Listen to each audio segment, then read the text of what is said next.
Welcome back. This is Daybreak, and thank you for staying with us. The hashtag on X is Citizen Daybreak.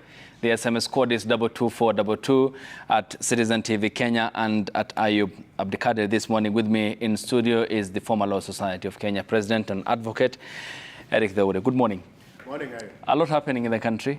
Yes, it's too fast. I mean, it's an action thriller movie would not come anywhere close to where we are right now. Yeah. Okay. A lot to talk about as well, including the process and the options available for the Deputy President, who is the man under siege following the tabling of the impeachment motion against him yesterday by Kibwezi West lawmaker Mwengi Mutuse. Ruth Kinyanjui is governance, economic and political commentator. Good morning, Ruth. Good morning. Lovely having you here on the broadcast. Thank you. And many thanks for gracing us with your presence here on the broadcast.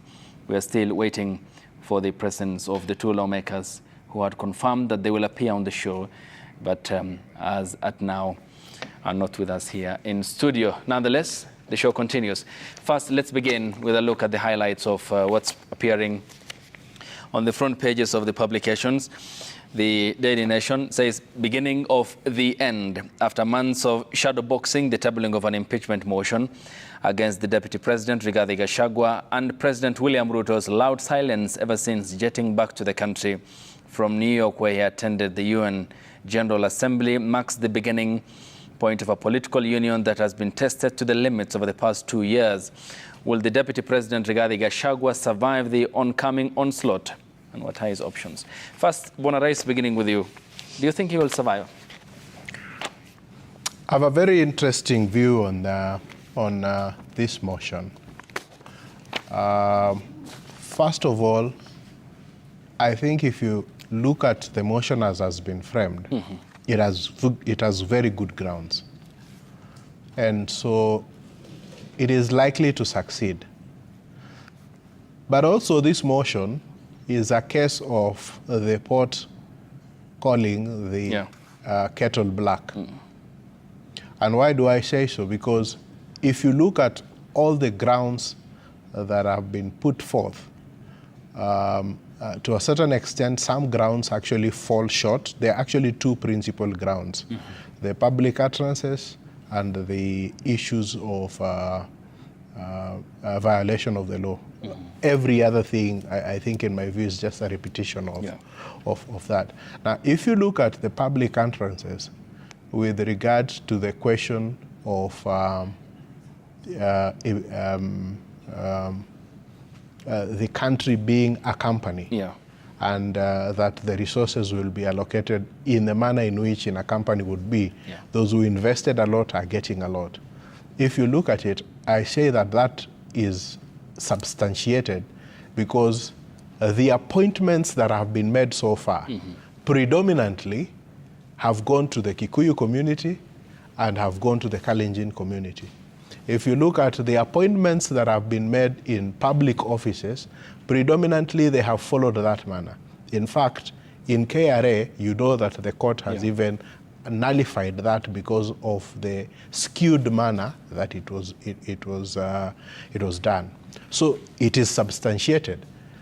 But we have a problem. The small problem that we have is that it is the president who has made those appointments.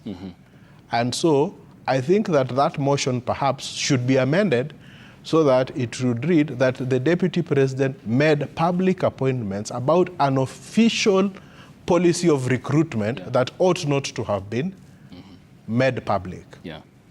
Now, if you come to the other issue, if there is violation of the Constitution in terms of not respecting the judiciary, there is a violation of national laws with regards to acquisition of property and other allegations that have been made there.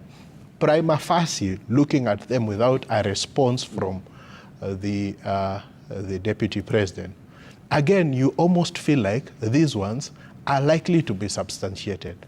But then again, when you read the language of the motion, it says that he appears to have acquired property that is inconsistent with his known sources of wealth. I say this is substantiated. And why is it substantiated? Let us look at the vetting that was done the second vetting that was done of the cabinet secretaries. We know of cabinet secretaries whose worth increased for more than 100 to 150 million. Yeah? That increase in their net worth is inconsistent with their known sources of income as salary for. So what I'm saying is that, and that's why I was saying it is a case of the pot calling the kettle black, is that the members of parliament, they already know what is going on. They already know each other. So in terms of substantiating, because the balance of proving this is a balance of convenience, a balance of probabilities. What you say, you know, it is a balance that is slower than the balance than proof beyond reasonable doubt. Okay. So these are things that everyone knows. But ultimately, the question is whether really this is a proper case for impeachment, or it is a question of settling political scores and egos. Okay. My view is that we have a parliament that is angry. Okay. We have an executive that is angry because of the Gen Z protests, because of the things that are going on, and because of the economic issues that the country is facing. And so therefore, somebody has to take the blame. Thank you. Ruth, coming to you. Looking at the 10 grounds, of course, in the course of this broadcast, Eric and Ruth will be also getting to hear what some of the leadership in this country had said even before, including calling out judges of the Supreme Court, some calling for the suspension of the Constitution, the ethnic profiling of a judge of the High Court, George Odunga, and as well as the attacks against the judiciary starting this year, following the government's the government dissatisfied with, of course, rulings by the courts beginning 2024. But first, what do you make of this and the final tabling of the impeachment motion against the Deputy President, Rigathi Gachagua, in your view? Thank you, Ayub. I'll take it from a broader perspective as I narrow down. I'll look at first as Kenya as a sovereign a nation and how we've been at the center of peacekeeping in the continent. I can say in the continent because if you look at Kenya, they've been involved a lot in the peace in South Sudan, in the peace in Somalia, actually in the all-round peace, including whatever we have actually done to go as far as Haiti to bring peace. So outside there, Kenya is known as a peaceful nation, but inside, we have actually been unable to deal with our political issues. And that is why we look at other countries almost catching up with us, because we have not been progressive or growing good enough or in a proper trajectory as we should because of our political issue. When I look at the issue of Deputy President, is it something that could not, for example, have been dealt otherwise? Maybe yes, maybe no. But there could have been enough ground, for example, for reconciliation. We've seen Kenya being one of the reconciliatory nations. How we are able to reconcile other nations and not able to reconcile ourselves is where it's what really beats us, especially now trying to, that things have really been drawn from a tribal perspective. That notwithstanding, this year, especially the 2024, has been a rush year for Kenya. First, I'll take you back 3 weeks ago when we were, I think that we were analyzing the manifesto for Kenya Kwanza government when it came to power 2 years ago.